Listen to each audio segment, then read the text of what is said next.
res sem vesela, da se na tem področju o tem področju vedno več govori, tudi v Sloveniji. Naj se na kratko predstavim, jaz sem znanstvena svetnica, sem kemičarka in sem stopila, v bistvu sem se vključila v to področje raziskovalne etike in integritete, bom rekla, pred dobrimi 10 leti, ko sem ugotavljala oziroma poskušala,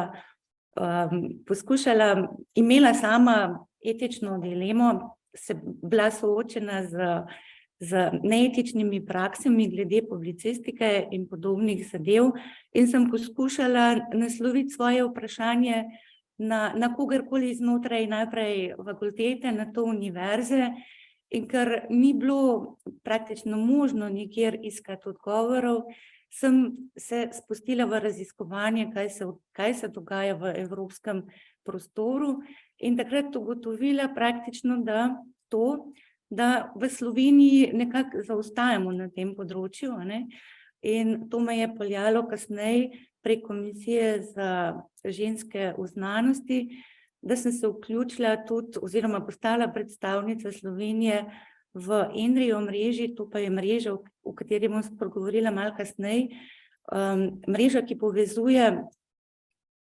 povezuje strokovnjake, bom rekla, oziroma strokovnjake, ki delujejo v različnih etičnih komisijah ali pa v drugih organizacijah, ki se zavzemajo na nacionalni ravni, ki se zavzemajo za etično znanost.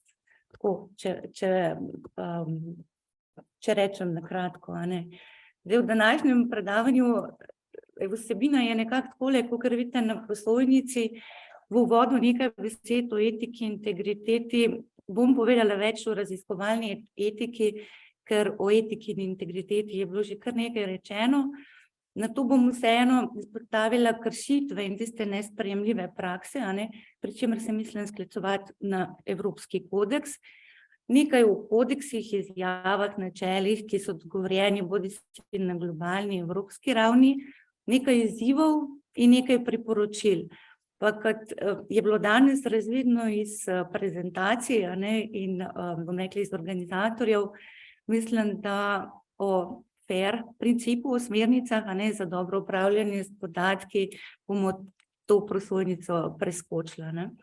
Na koncu pa, če bo kakršnokoli vprašanje oziroma razprava, bom vesela. Zdaj, na hitro, na kratko, kaj je etika, vključuje pravila ali smernice, kaj je dovoljeno, zahtevano in kaj je prepovedano. In to ponavadi so specifični kodeksi. Več o tem je bilo, kako so nastali, zgodovino je bilo res zelo dobro predstavil naš prvi govornik današnjega srečanja, profesor Gosar. Zdaj, neko načelo kako ravnati in kako obravnavati, kako ravnati v življenju, ne samo v raziskavah, je to vodilo, ker mislim, da je dobro, da ga tudi znanstvenik zasleduje, da ravna tako, kot bi želel, da drugi ravnajo z vami. To vodilo je tisto, kar nam tudi na Evropski komisiji, recimo pri ocenjevanju evropskih projektov, je tisto, ki mi je bilo dano 20 let nazaj, da res poskušamo stopiti v čevlje drugega, ko ravnamo, ko ocenjujemo delo nekoga drugega. To izhaja iz deontološke etike. Jaz sem tukaj na prosojnico zapisala, kako definira naš zakon o integriteti in preprečevanju korupcije, integriteto. Je pričakovano delovanje in odgovornost posameznikov in organizacij, in tukaj je poudarek tudi na organizaciji, pri preprečevanju in odpravljanju tveganj, da bi bila oblast, funkcija, pooblastilo ali druga pristojnost za odločanje uporabljena v nasprotju z zakonom, pravno dopustnimi cilji in etičnimi kodeksi. Če se spustimo naprej na raziskovalno etiko, področje raziskovalne etike je precej kompleksno, bom uporabila ta izraz, čeprav mi ni najbolj blizu. Preučuje etična načela in moralne ali etične izzive, ki se lahko pojavijo v raziskovalnem okolju. Se pravi, je splošna in ni specifična za posamezno disciplino ali za posamezen tip raziskave. In če gledamo definicijo, v definiciji je več, lahko rečemo, da je področje raziskovalne etike naj bi vključevalo spodbujanje raziskav, ki ščitijo interese javnosti, subjektov raziskovanja in samih raziskovalcev.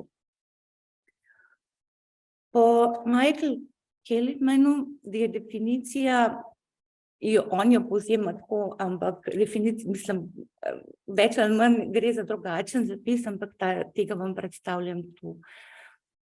Kot sem že rekla, so etične razsežnosti raziskav niso omejene le na zaščito subjektov raziskave, na človeka ali živali, ampak so etični izzivi zakoreninjeni v številnih razsežnostih raziskav, vključno z zbiranjem, odprtim dostopom, ponovno uporabo in interpretacijo raziskovalnih podatkov, metodologijo, izvedbo raziskave, poročanjem, komuniciranjem in pregledom oziroma vrednotenjem tako raziskovalnih načrtov kot projektov ali objav. Sem sodijo tudi odnosi med raziskovalci znotraj raziskovalne skupnosti in odnosi med raziskovalci in tistimi, na katere bodo njihove raziskave vplivale. Sodijo tudi področje sredstev, sredstev odziva na zaznane kršitve ali nedopustne prakse oziroma ravnanja znanstvenikov in možnosti za spodbujanje etičnega ravnanja, vključno z izobraževanjem in osveščanjem o načelih, ki bi jim moral raziskovalec slediti tekom svojega raziskovalnega dela.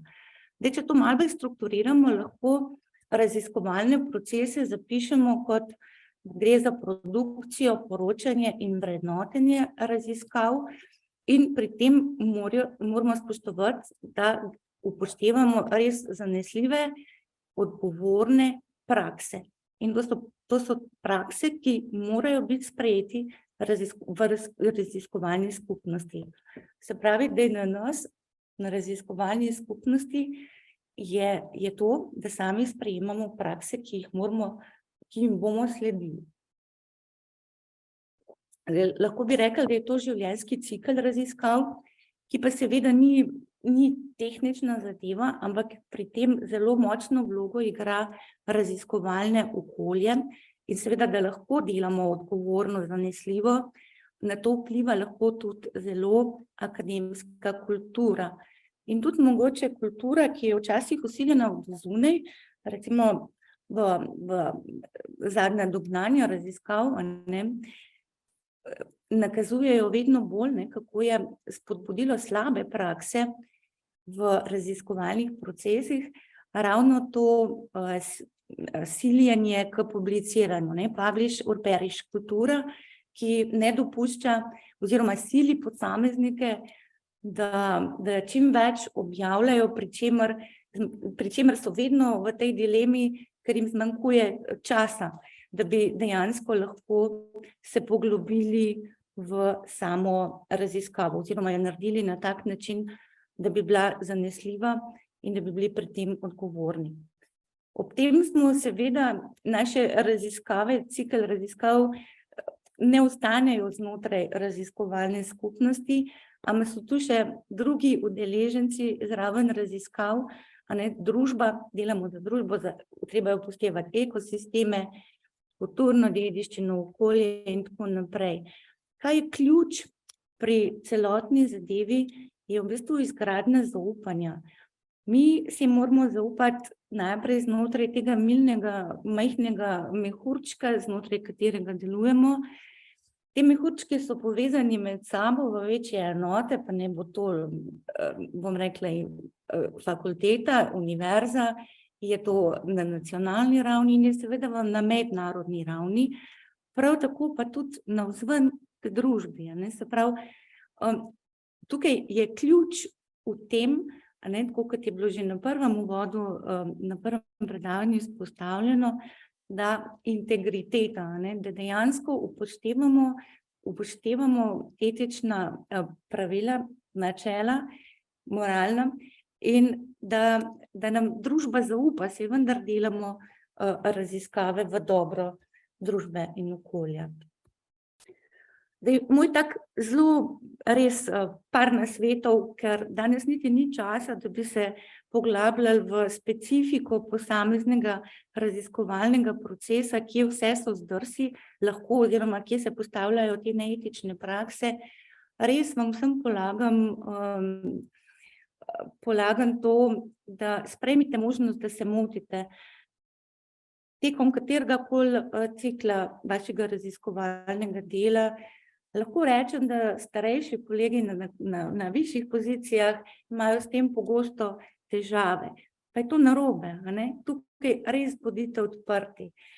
In v hitenju se pojavljajo tekom naših raziskav razne motnje, nek podatek ali pa rezultat je izstopajoč ali pa negativen in ruši našo teorijo, ne? In iz lastnih izkušenj in izkušenj drugih vam lahko zagotovim, da je ravno ta tisti, ki lahko utira pot do novih spoznanj. In ni vse zlato, kar se sveti, ne? Zdaj, če je neka objava v Nature, še ne pomeni, da je to tisto zlato, a ne, za katerega moramo brez dvoma mu slediti. Ravno tako velja za neke eminentne znanstvenike. Lahko, seveda. Nekaj kršitev in drugih nesprejemljivih praks sem povzela tukaj iz Evropskega kodeksa ALEA, ki je bil sprejet leta 2017.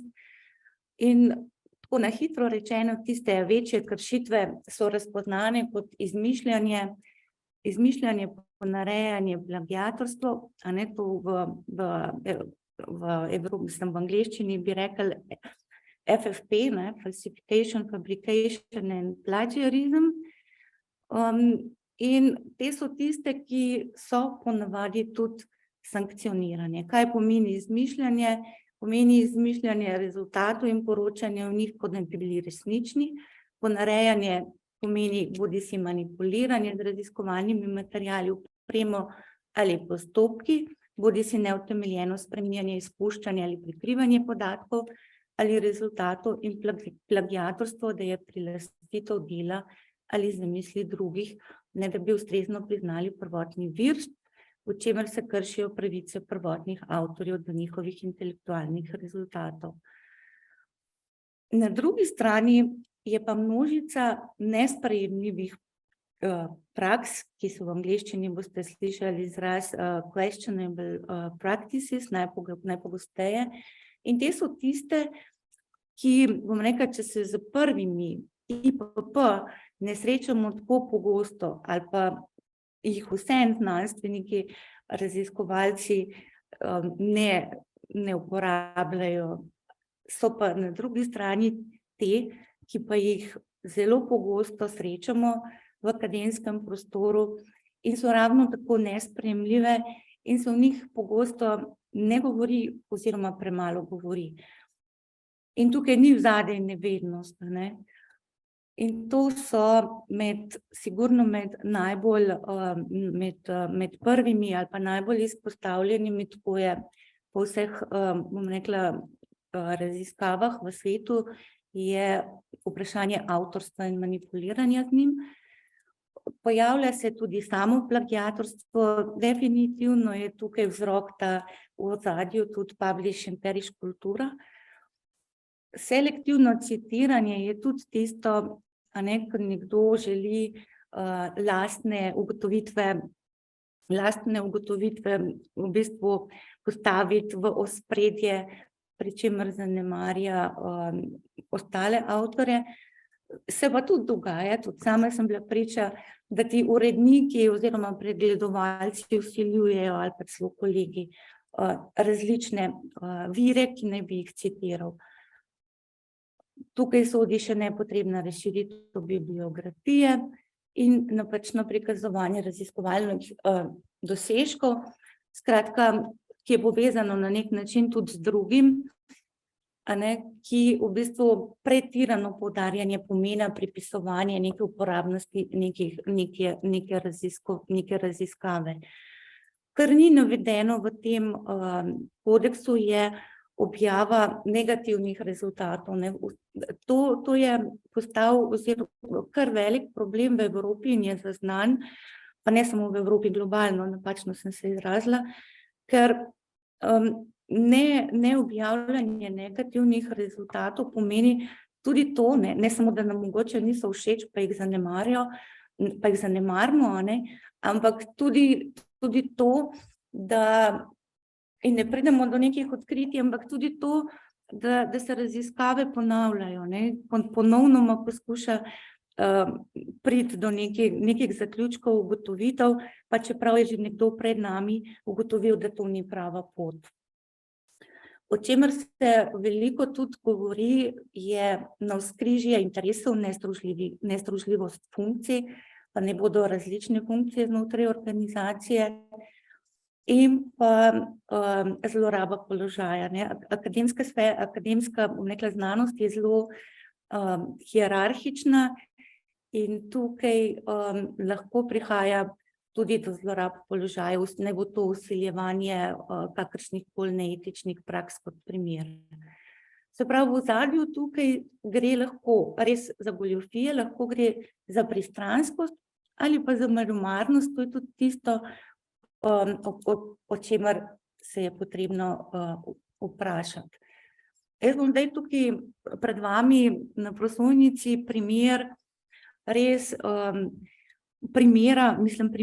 mlade znanstvenice, ki je dosegel medije svetovne in ki je imel zelo hude posledice za njo samo in za njenega mentorja, ki je storil samomor. Res je bil zelo, zelo močen škandal, spubliciran in še potenciran z različnimi mediji, z zelo, zelo razsežnimi posledicami.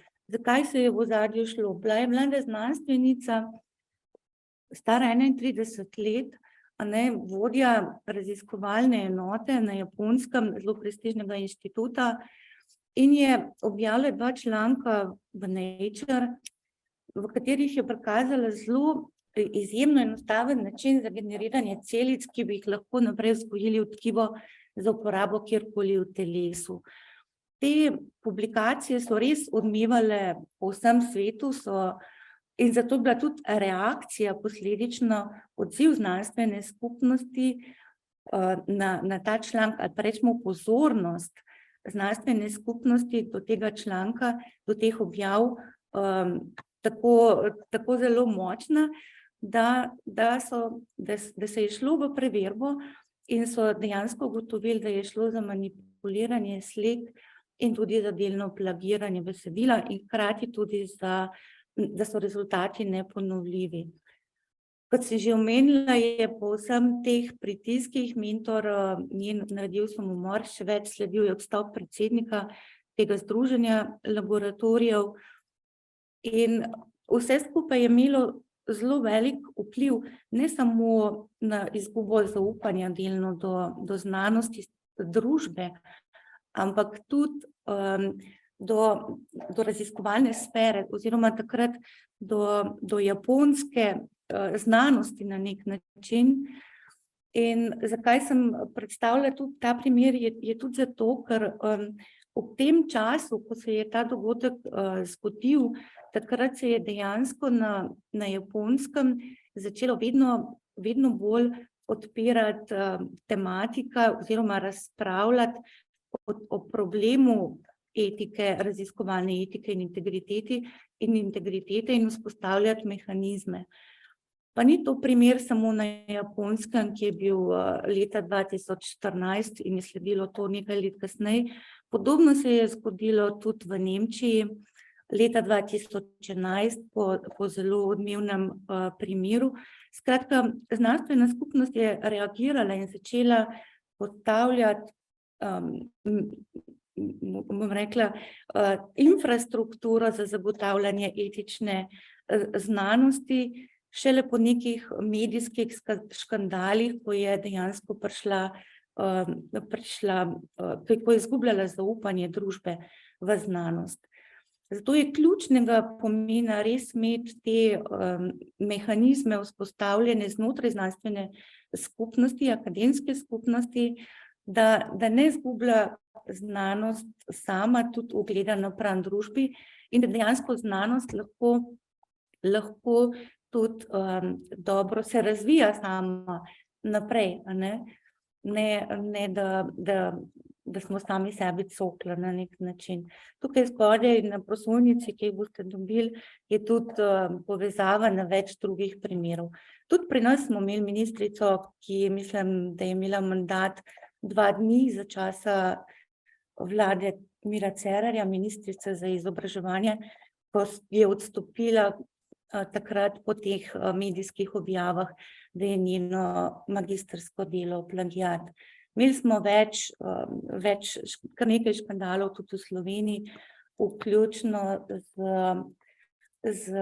z profesorice z naše univerze glede podatkov spet. Pa ne bomo imenih tukaj. Kot sem že prej omenila, poteka ogromno v različnih državah, ogromno sistematičnih študij, katere prakse so tiste najbolj pojavne ali pa najbolj zaznavne, katerih je največ število tistih kršitev. Pri nas v Sloveniji neke analize nisem sledila take sistematične, da bi lahko vam jo tukaj predstavila, je pa na prosojnici anketa, ki jo je izvedel Sašo Dolenc in jo mislim, da jo je začel pred 2 letoma in je še vedno odprta, kjer je zbral v bistvu izvajal odprta javna anketa, se pravi, vsak je lahko napisal svoje mnenje in kaj je bil cilj, ugotoviti, kako pojavne so te oblike kršenja pravil in vrednot znanosti in katere te so. To so bila 3 vprašanja zastavljena in so še vedno tam, jih lahko tudi sami participirate. Katerim oblikam vedenja znanstvenikov, ki po vašem mnenju niso v skladu z vrednotami znanosti, ste že bili priča, lahko pišete konkretne primere kršitev vrednot in pravil znanosti, ki ga poznate, in kako na vaši inštituciji obravnavate kršitve pravil. Večina opozarja predvsem zopet na te različne zlorabe vodstvenih položajev, izkoriščanja mladih, in tudi tu so se izkazale različne vrste goljufij pri avtorstvu, raziskav in projektov, ne toleriranja, to, kar je bilo omenjeno na prvem predavanju, te nevednosti, ko gre za slabo znanost, ko gre za lažno znanost, in neobstoja in neaktivnosti teh mehanizmov za opozarjanje, pa lahko na kršitev pravil.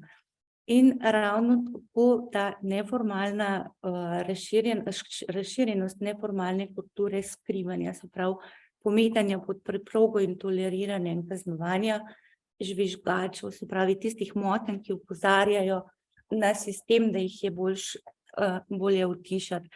Tako da mislim, da imamo v Sloveniji in na Univerzi v Ljubljani tukaj še veliko dela in tudi veliko možnosti za izboljšave na tem področju, vključno ali pa začenši z tem izobraževanjem, zato se mi zdi ta dogodek še toliko bolj pomemben. Seveda, sama bi predlagala, da se nadgradi v neke module, ki bi morali biti praktično obvezni in tudi bolj razširjeni, da bi se v posameznih tematikah, ki se porajajo, lahko bolj podrobno seznanili in pogovorili. Kdo je tukaj odgovoren, je vprašanje, ki si ga zastavljamo ob tem. Seveda so raziskovalci, ampak velika odgovornost gre na raziskovalnih organizacijah in združenjih, pri čemer ne gre pozabiti na vlogo in odgovornost financerjev. Nenazadnje, financerji so tisti, ki postavljajo pravila oziroma pravila razdeljevanja sredstev. In seveda posebna vloga gre tudi odgovornost hkrati založnikom in urednikom glede publicistike. Zdaj, če se na hitrost prehodno, kateri dokumenti so tisti, ki so usklajeni na različnih ravneh, lahko rečem, da na področju raziskovalne integritete ali etike je na globalni ravni praktično usklajena samo singapurska izjava, ta je nastala bila oblikovana na drugi konferenci o svetovni konferenci o raziskovalni integriteti leta 2010 in je prevedena tudi v slovenščino. Tukaj imate povezave, izpostavlja glavna načela in odgovornosti. Prevedli smo jo v komisiji, članice komisije za enake možnosti in pri ministrstvu in takrat tudi odpirali to temo leta 2014, ko je nastal ta prevod in hkrati smo zraven zapisali tudi priporočila in sicer če si jo boste ogledali, to singapursko izjavo, je njena pomanjkljivost ta, da ključno odgovornost prenaša na posamezno osebo, ne pa bom rekla, ne upošteva ne hierarhičnosti, ne dovolj odgovornosti raziskovalne organizacije in drugih. Na evropski ravni je bil že v chatu omenjen ta Evropski kodeks ravnanja za raziskovalno integriteto in zopet v njem boste našli tako načela kot dobre raziskovalne prakse in kršitve raziskovalne integritete. Opozorila bi, da je ta kodeks pogodbena obveznost vseh projektov v okviru financiranja Horizon Evropa. To je bil tudi zelo velik angažma ENRI-ja, te evropske mreže, da se tudi je sodelovala pri oblikovanju kodeksa, ki je sicer potekal koordinacija pod okriljem Evropskega združenja Evropskih akademij. In ta kodeks je dejansko, se pravi, ko z vsakim evropskim projektom ste ga dolžni spoštovati, oziroma organizacija je dolžna ga implementirati na nek način, kot je bilo že prej povedano, glede etičnih presoj, ki so obvezne, kadar gre za delo z ljudmi. Ta kodeks je bil dan leta 2017 in je trenutno v prenovi in kar v bistvu prihaja novost je ta, da bo še večja odgovornost izpostavljena, prenešena na odgovornost raziskovalnih organizacij glede aktivnega angažmaja za zavzemanje etične znanosti. Zraven pridejo tudi odprti podatki in tako naprej.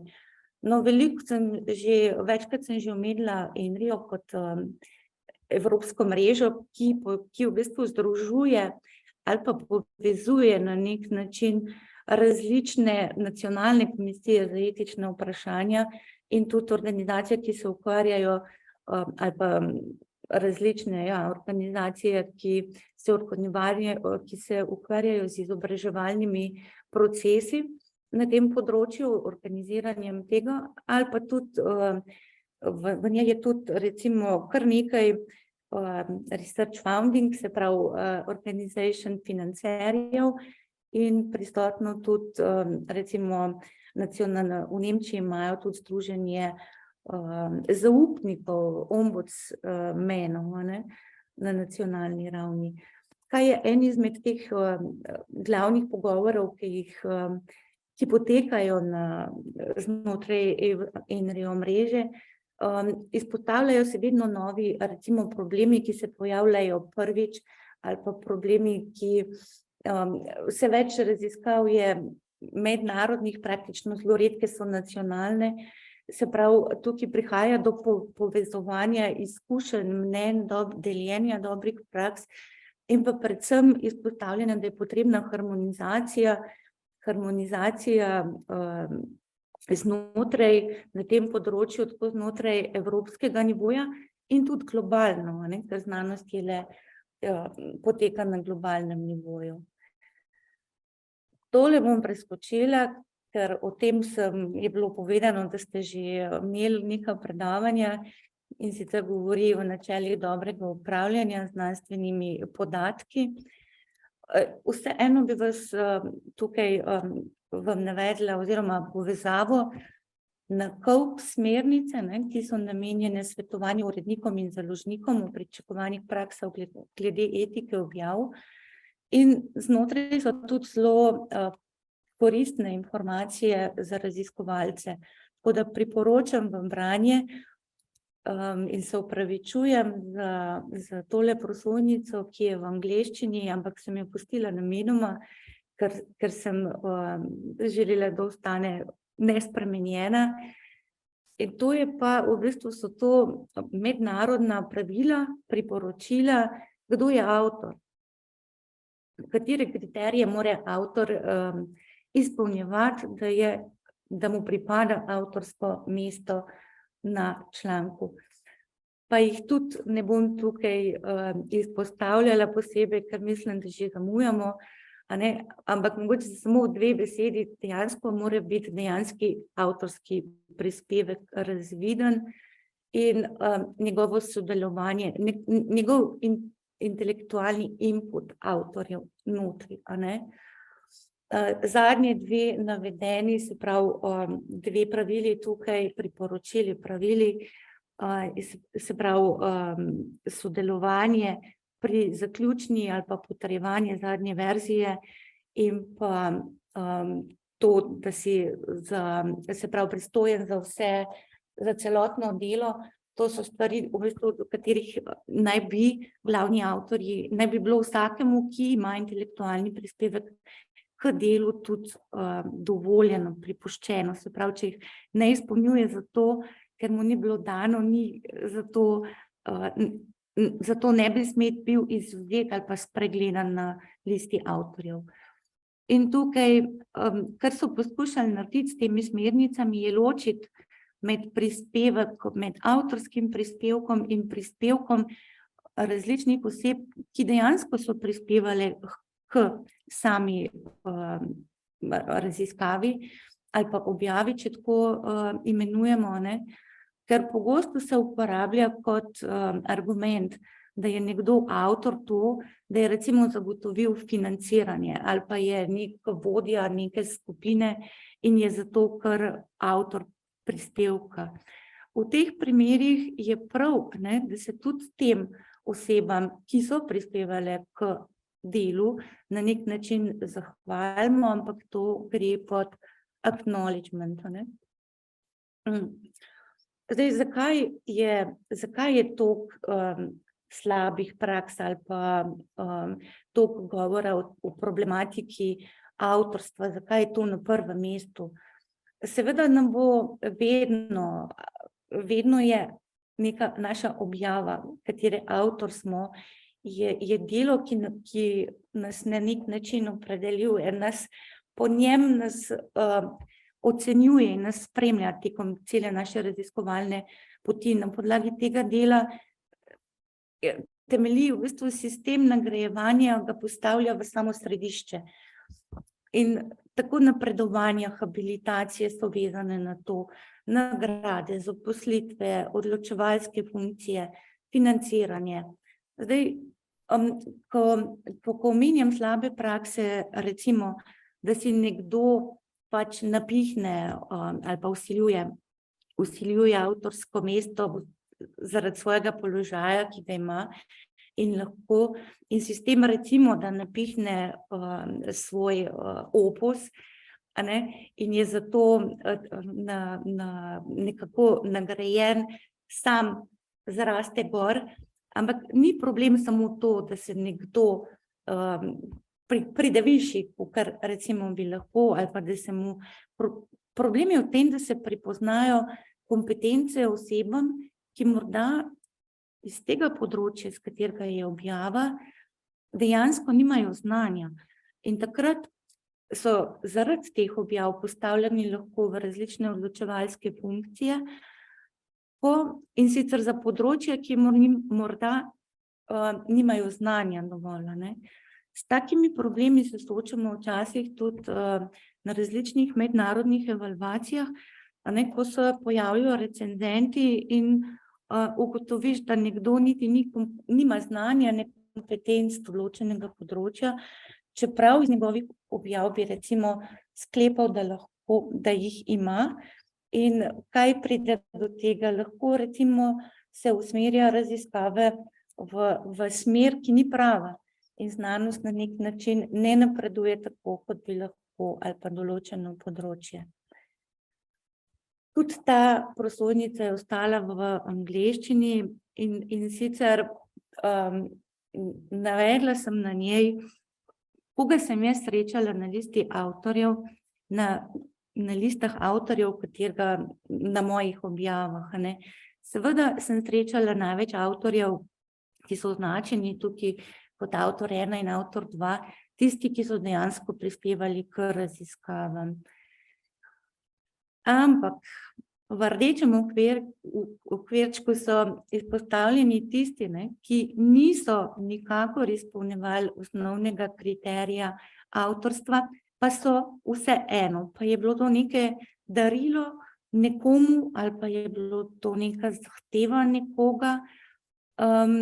Poimenovali sem jih kot šefovski avtor, se pravi tisti, ki je na listi avtorjev zato, ker ima pač pozicijo moči in to zahteva, lahko je to tudi editor, tudi to se je zgodilo, ne meni osebno, ampak kolegu. Lahko so to neki gest, se pravi neki gostje, avtorji, ki so bili povabljeni na članek, ponavadi spet od strani neke osebe, ne mladega raziskovalca, ne doktorskega študenta, ampak nekoga višje na hierarhični lestvici. Neki prijatelji šefa, neke pomembne osebe, neke lahko super zvezde, nekdo, ki je, kot sem prej omenila, ki je budget avtor, se pravi tisti, ki je zrihtal financiranje, lahko pa tisti, ki je morda samo dopustil dostop do neke infrastrukture. Zakaj je nek superstar dodan, oziroma v naslednji alineji je omenjen avtor, ki niti ne ve, da je dodan na nek članek, je zato, ker bo šlo morda publikacije lažje skozi čez presojo pri urednikih in bo lažje publiciranje. Seveda se pa srečamo še z eno skupino avtorjev in to so te, ki so spregledani. Tisti, ki so dejansko prispevali k raziskavi, vložili svoj intelektualni delež, ampak so bili spregledani in zato posledično tudi nenagrajeni. Ta zapis je zapis ene znanstvenice in upam, da bo dejansko, da je prišel čas, da bomo prišli do spoznanja, da to ni pravi lakmusov papir za znanstveno kariero. Kajti njeno mnenje, ki je bilo objavljeno v medijih, je bilo, ali bi vas strahotno motilo, da se nekdo podpiše pod vaše znanstveno odkritje in da če s tem lahko živite, to pomeni, da vam je primarno za znanost. Če pa vas to moti, niste za naprej, in to vprašanje ne bi bilo lakmusov papir. In mislim, da je čas, da se temu upremo, tako v dobro raziskovalcev, posameznika, raziskovalne skupnosti, znanosti in družbe. In naj zaključim s tem, da glavni problem pri tem, boste vedno slišali na vsaki konferenci na svetovnem rangu, ko je z področja raziskovalne integritete, je tišina. Se pravi, tišina, če ni primerov, če se o tem ne govori, takrat je res lahko alarm, tako da mislim, še enkrat pozdravljam, da se je o tem začelo znotraj univerze govoriti in upam, da se bo ta debata razširila tudi na druge nivoje. Hvala za vašo pozornost.